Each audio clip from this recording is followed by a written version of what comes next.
You're listening to Marketing Spark, the podcast that delivers insight, tools, and tips from marketers and entrepreneurs in the trenches in 25 minutes or less. I've done several podcast interviews about how to use LinkedIn, but today we're going to focus on where LinkedIn is going. And the person who's going to help me look into the crystal ball is Charlie Wyman, a marketing coach and LinkedIn trainer. Welcome to Marketing Spark. Thank you very much for having me. So before we look forward, let's look back at LinkedIn in 2020. This is a tough question. I realize that. How would you summarize how people used LinkedIn and conversely how LinkedIn evolved? Okay, so the first question, how did people use LinkedIn? I think to start with, especially with the global pandemic, everybody dived into LinkedIn and it was a bit of a free-for-all. The Facebook police were going a little bit crazy because I think sort of online professional etiquette, let's say, was thrown out of the window because nobody really knew what was happening or how to behave particularly. But the statistics show that there was a 55% increase in the amount of conversations that were being had on LinkedIn between first degree connections and a 60% increase in content that was being published. So I think more and more people were realizing that actually in a world where we can't go and meet our clients, we can't go and meet our prospects and do those site visits, go to in-person networking events, that online networking and social selling was something that people needed to really, sharpen their skills and take a little bit more seriously. So I think things have quietened down a lot now, and especially with the introduction of Clubhouse, I think a lot of the noise has been taken away from LinkedIn, which I'm quite happy about. But yeah, it's definitely been very interesting. It's definitely been very interesting to see how people are behaving, what is happening. A lot of people are getting good results from LinkedIn, those that know how to use it well. And I think some people are still really struggling to find their feet, to understand, right, okay, how can I turn connections into clients, or how can I effectively use the platform to market and make sales? Because I think that's something that I've always focused on, is that it's not just about generating leads and adding connections into your network and broadcasting. It's about effectively using LinkedIn as a social selling platform, as an online networking tool, and getting the results there. We can get into that because that is the reason why you would use LinkedIn. I'm going to bounce around a little bit, but the question I wanted to ask you is, when we can meet again, when we can go to conferences and meet people for coffee, do you think LinkedIn is going to change dramatically? Or is this the new way to do networking in a very efficient way at scale? Personally, I find that coffee meetings and conferences take a lot of time, a lot of energy. Sometimes you just don't get the ROI. You go to an event for a whole day and you meet two people. Whereas in LinkedIn, I can connect with somebody for half an hour, boom, we're done. I can connect with somebody else in the day. So I can do multiple connections. I mean, I look at my own schedule and I've got 5 or 6 or 7 or 10 LinkedIn related conversations happening. I could never do that in real life. So what do you think we're going to do when we snap back to our former lives?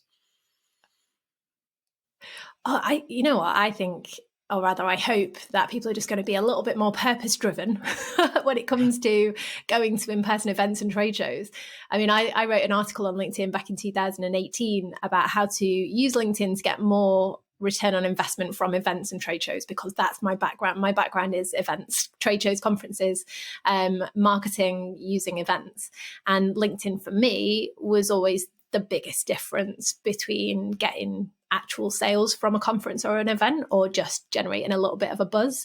I mean, for context, me and the team used LinkedIn as a way to launch an MVP, so minimum viable product, at an event. We had 8 weeks to launch, but we couldn't tell anybody about the product because we were a small business. And if our competition caught wind of what we were doing, they could quite easily trump us and get there first. So we had to launch a product and we had to create a buzz without actually talking about what it was. And we used LinkedIn as a tool to create lots of curiosity in the market. And off the back of that, we got a sales pipeline from one event for £12.5 million. So for me, Wow. LinkedIn has always been a tool to help you get more from events, because you can be more purpose driven. Especially now, there's like 740 million people using LinkedIn today. So imagine if you could curate a very targeted, very specific group of people and invite them to your event, or invite them to meet you, or even invite them to your digital event.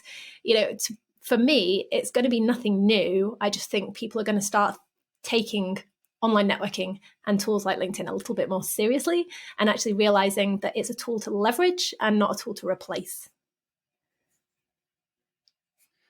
Those are really good points. And I think one of the most interesting things you said is that there are 740 million people on LinkedIn. That is a massive global audience. And if you are doing business, looking to attract prospects, launch new products, that's an unbelievable way to get in front of so many people. One of the things I think about is I used to spend a lot of time on my blog, and maybe 100 people visited a day. Maybe in a good day it was 500, but I was very limited writing away my little corner, little nook. But on LinkedIn, my content can be seen by thousands of people, and I think that's the one thing that I think is going to change how people approach LinkedIn as we move forward, is that there's this realization that it's this amazing platform for connections, content. I mean, if you want to do business these days, you have to be on LinkedIn. 100%. And I think that was a question. I know that this oh, right. In terms of question, yes, you have to be on LinkedIn. I think it's just more that you're leaving money on the table. I mean, I've been saying this for years. You are leaving money on the table if you're not using LinkedIn, pandemic or no pandemic. But from a content point of view and from a marketing point of view, I say, and I tell this to a lot of people, marketers are ruining LinkedIn. Back before I started my business. Yeah. And here's why. So back before I started my business, I was working as the head of marketing for a group of companies, and I was overwhelmed. I was under a lot of pressure to generate leads. I was under a lot of pressure to demonstrate ROI and all of the things that us marketers have to face on a day-to-day basis. And along came the growth hackers. And, I'm not a professionally trained marketer. I trained as an engineer. I fell into a marketing role and ended up loving it.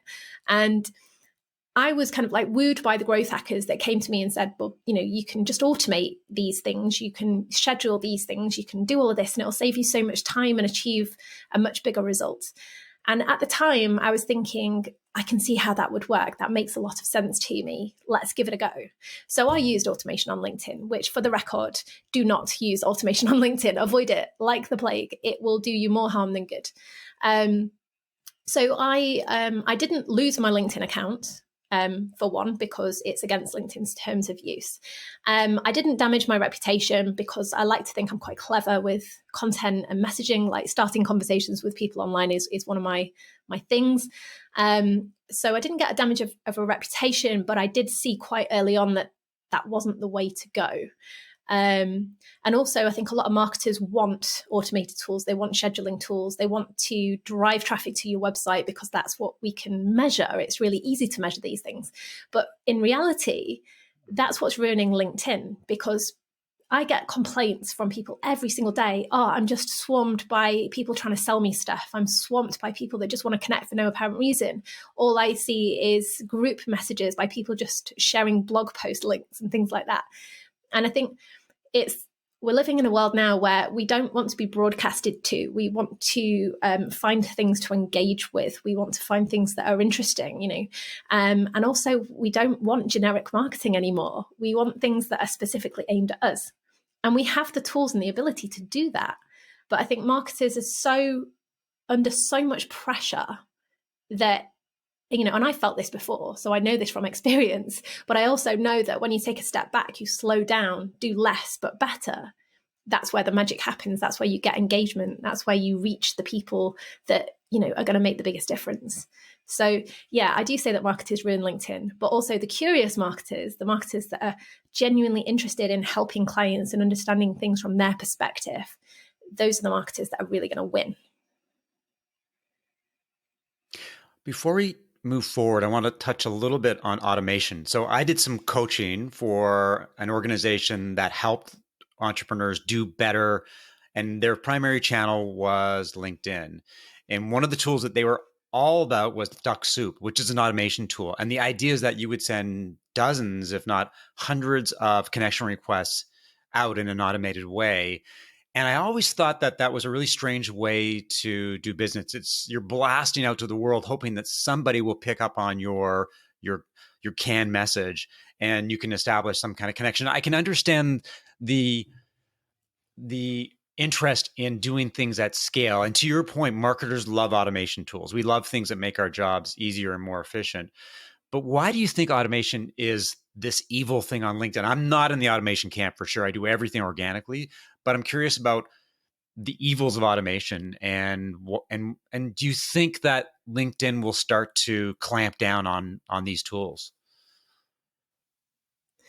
LinkedIn are already clamping down on the tools. So I think that the main reason why automation on LinkedIn is bad is because it's against LinkedIn's terms of use, and they're specifically targeting Chrome plugins. So if you're using a Chrome plugin, that's usually the biggest warning sign. They don't endorse automation, and they are actively going and shutting down accounts that use automated tools.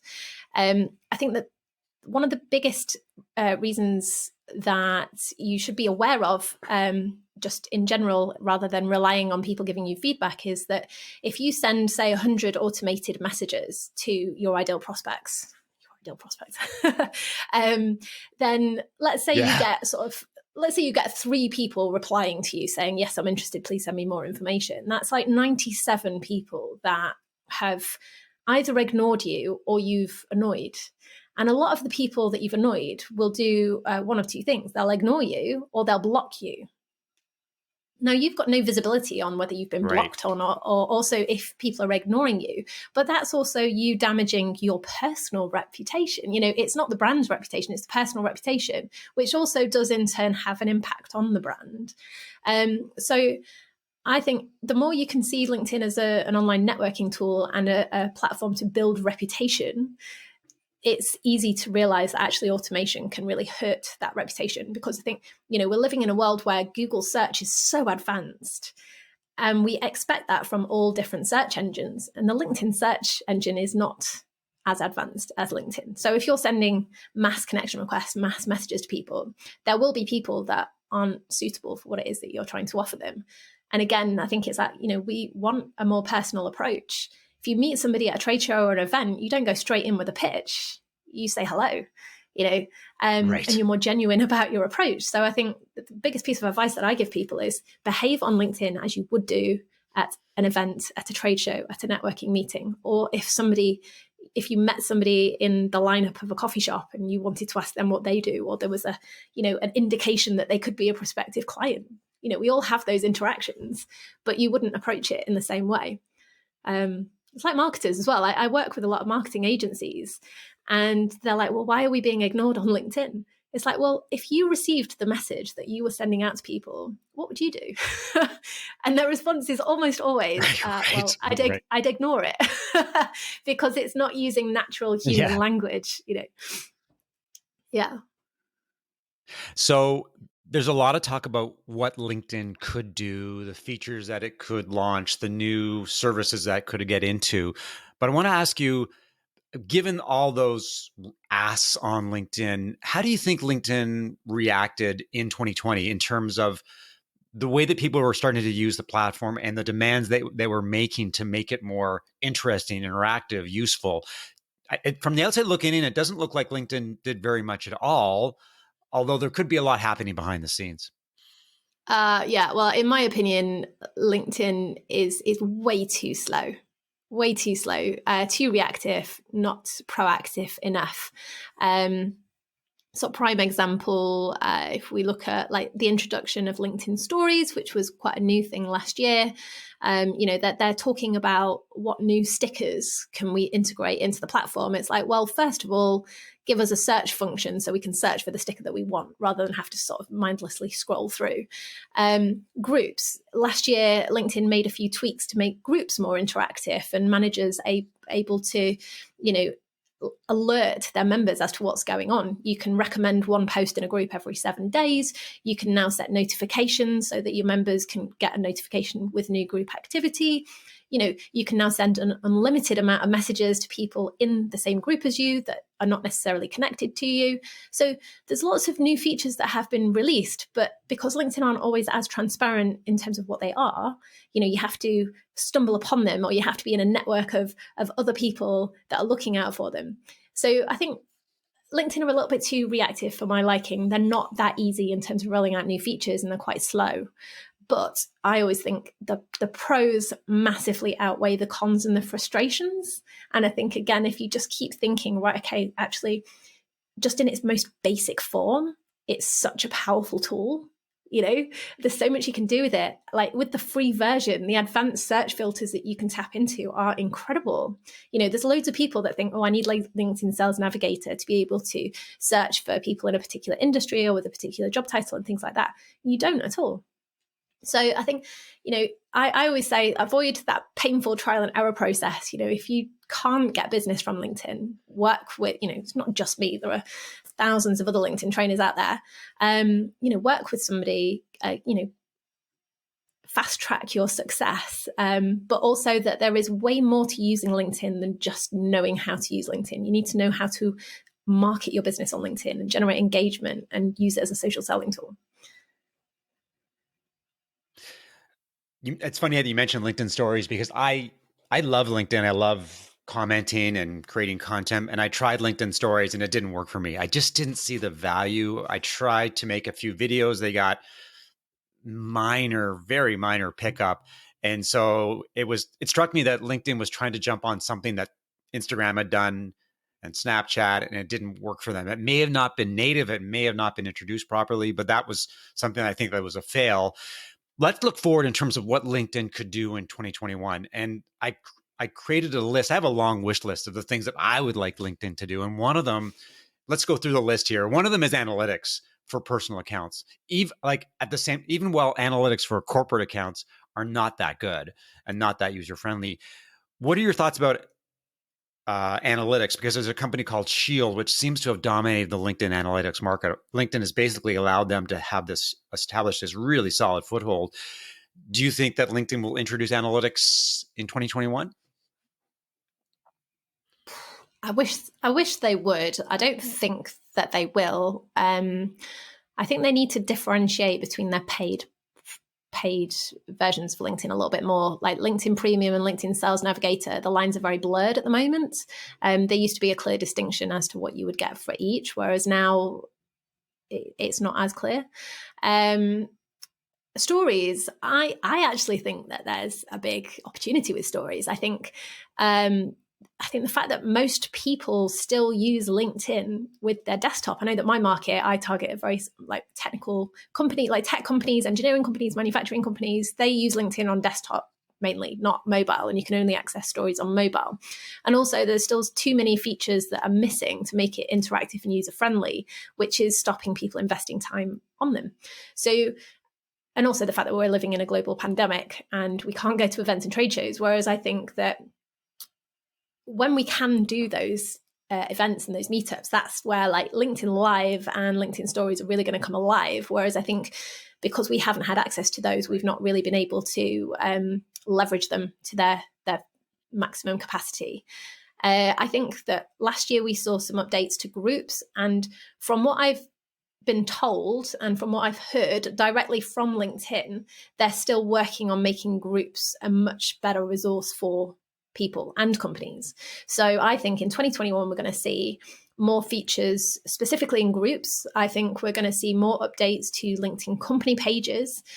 So recently, they've launched product pages on company pages, which they sort of had years ago.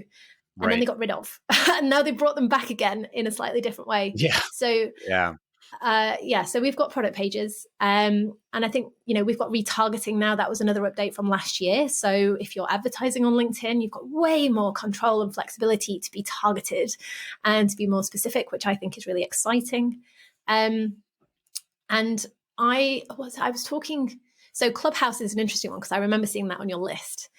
A lot of people are making we need to talk about Clubhouse, of course. A lot of people are making big speculations as to whether or not, me included. Yeah, whether LinkedIn will buy Clubhouse. I mean, Microsoft owned LinkedIn, so I personally don't think they will buy Clubhouse. I'd be surprised if they do. Twitter are launching Spaces. That's underway. I actually think Twitter Spaces will be better than Clubhouse longer term. That's just my observation. Why do you say that? And I just think Twitter's more established, and I don't think that Clubhouse has figured out where its main niche or where its main purpose is. And I don't know, there's a lot of issues with Clubhouse in terms of data protection and privacy, and all of these things. And it's a very noisy, very distracting place. I do think that there are massive opportunities for it, but I think, because I love Twitter, I'm a bit old school. So I think the fact that Twitter's giving you that functionality, and they already have the built up infrastructure, they've been working on this for a while. I keeping my eyes and ears open, and I'm reserving judgment too much, but I think Twitter Spaces is going to be the thing, especially for a B2B market, other thing to keep an eye on. But then Clubhouse, LinkedIn product managers are hosting regular rooms on Clubhouse where you can actually directly ask LinkedIn questions. They're a bit frustrating to be part of because the same questions keep popping up, and some of them are like really, really basic questions. And also, like, everybody's a LinkedIn expert on Clubhouse at the moment.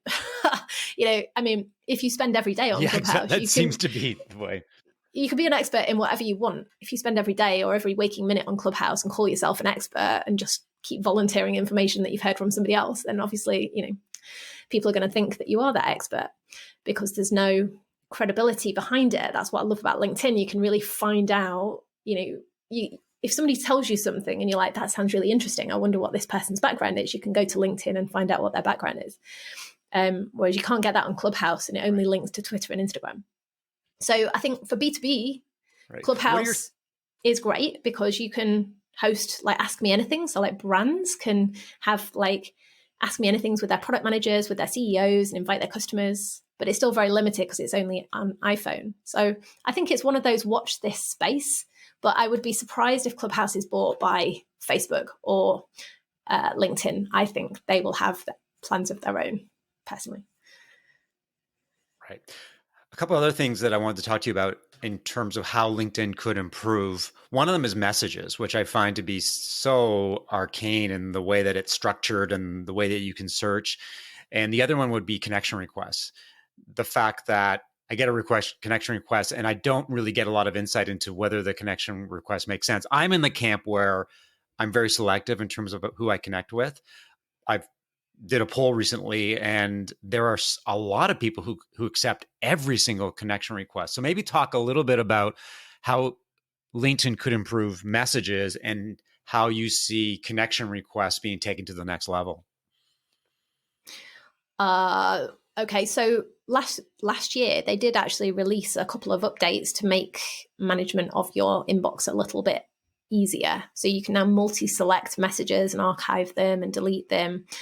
You can also use filters for like unread messages and things like that as well. You can also set, if you've got premium on LinkedIn, you can now set an out of office, which is really helpful. If you go on holiday and you want to let people know that, you're not going to respond for a week or 2 weeks or however long. And I think as well, like LinkedIn are going to try and encourage more people to block and report messages that are not legit, or people that are just trying to be too promotional or spammy. So I think they're going to try and do more with that. In terms of other functionality with messages, last year they enabled voice messages. Now, personally, I love the voice messages feature. I've gained loads of conversions as a result of using that. But I've also spoken to a lot of people that don't like that feature, and they're sort of saying that they find it too invasive. They would ignore a voice message. They don't like it. So I think there's a difference of opinion going on around voice. One of your questions was around whether you thought LinkedIn would have their own video conferencing tool. You can actually schedule a Zoom, a Teams, or a Blue Jeans meeting in the Messenger, which is really handy. I think they also have a calendar integration feature, which I think is a little bit clunky. I don't like it very much. So I think this year, I think they'll do a little bit more with that. But what I would really, really, really love, and I think that they're going to do this as a premium feature is that tagging. So you can tag messages and create specific lists. So not like you would get from Sales Navigator, but just so you can understand where those connections have come from. I always encourage people to put a reference in the message that you're sending to people. So if you met them at a particular event or a trade show, make a note in the message to say, oh, great to meet you at the PSA conference 2020. So you can search for that and have Right, a look at right. that. So there are little hacks that you can use. But in terms of future updates, I'm not really sure what they could do. Ideally, they should overhaul the whole thing just to make it a lot easier because, like you said, it is very archaic. Right. There's lots of places we could go. And the other place that I wanted to talk to you about is in terms of content discovery. So let's say, for example, you left a comment on one of my posts. I went to your profile to check you out. I wanted to say, I want to check out Charlie's content. There's really no efficient way for me to really go through all your content because I'm going to have to scroll down all the posts that you've written over the past how many years. And some of them are going to be great. I would like a way to focus on posts that, for example, that are all about LinkedIn tips. So I can filter out all your other posts and just focus on the tips, or focus on, or be able to search by tagging, right, or hashtags. Do you see that as a low hanging fruit for LinkedIn, something that they may want to improve? Absolutely, and I think they are. So the last product manager asked me anything Clubhouse chat that I joined, I did ask LinkedIn whether they were going to add filters to hashtag searches, because I think if you had the ability to search for particular types of content from an individual and search for hashtags that they're using in that content as a way of tagging or indexing that'll be really helpful. And they did say that they are improving their search. So they're working on their search filters and things like that. I don't know how long we're going to have to wait before we see that type of thing. But I think that, and again, hashtags, so many people have no idea how to use hashtags. So it's one of those that, kind of people need to use hashtags a little bit more before we get the search filters and things. But I completely agree with you. It would be lovely to be able to say, right, okay, I want to search for this particular type of content from, say, UK content creators about like LinkedIn, or about Clubhouse, or about Clubhouse and LinkedIn, and be able to use the Boolean search logic that you can use when you're searching for people. To be able to use that when searching for content will be really, really powerful and useful. One final question in terms of new people to LinkedIn. I think you and I live in a world in which we think everybody's on LinkedIn, everybody's creating content, everybody's leaving comments. We look at it and wonder, well, why wouldn't you be engaged on LinkedIn? Why wouldn't you have an active presence? But there's lots of people who are not on LinkedIn actively, or using it in a really bad way. So what's your advice to newbies, people who are hearing people like you and I talk about LinkedIn and the power of LinkedIn and saying to themselves, I'm missing out on something really amazing? How do they get started? Like, how do they move in the right direction? And you've got years of experience as a LinkedIn trainer. So any insight on how you can make the right moves to take advantage of what is a very powerful platform? Absolutely. The best piece of advice I can give you is take it one step at a time. Try not to think that you can achieve everything that you want overnight. To put your curious hat on, put your marathon mindset on, be in it for the long term, but also explore, and I really need to emphasize this, explore what is going to work for you and the business that you're trying to promote, or the business that you're trying to work for with. And the reason I say this is that everybody has an opinion as to how you can use LinkedIn. I've been very fortunate to use LinkedIn across multiple different industries, and there is no one size fits all approach. So you have to allow yourself the time to explore what's going to work for you. You have to ask questions when people give you advice. Make sure that you're adding context to your questions and you're challenging advice, or at least understanding who's giving you that advice and where their experience come from. Because there are a huge amount of people that are, spending, days and days and days on Clubhouse, listening to everybody giving all of this advice away, but not understanding how to actually apply it to them in their business. Because, at the end of the day, LinkedIn is just a tool. I could teach you how to use a tool in half a day or in an hour, depending on how tech savvy you are. But it's applying what it's like apply the otter. The O in the otter behind me is all about objectives. Yeah. So really focus on what do you want to get out of it, and how can you leverage LinkedIn as a way to achieve that, because there are so many different ways that you can use LinkedIn. I've used it across lots of different business objectives, but focus on one thing, do it really well, and then move on to the next thing or do more of it. Excellent. So where can people learn more about you and what you do as a digital marketer and LinkedIn trainer? So best way to learn more about me is to connect on LinkedIn. So Charlie Wyman, Wyman spelled WHYMAN. Or you can visit my website, it's charliewyman.com. You can listen to my podcast, The Curiosity Key. But yeah, just connect with me on LinkedIn. Drop me a personal note or a message and just say that you heard me on this podcast, because then it's always good to have context. And I'm one of those people, I like to talk to my connections. So yeah, send me a message, Okay, and more than happy to have a conversation. Right. Thanks for listening to another episode of Marketing Spark. If you enjoyed the conversation, leave a review and subscribe via iTunes, Spotify, or your favorite podcast app. For show notes of today's conversation and information about Charlie, visit marketingspark.co/blog. If you'd like to learn more about how I help B2B SaaS companies as a fractional CMO, strategic advisor, and coach, send an email to mark@marketingspark.co. I'll talk to you next time. All right. And we are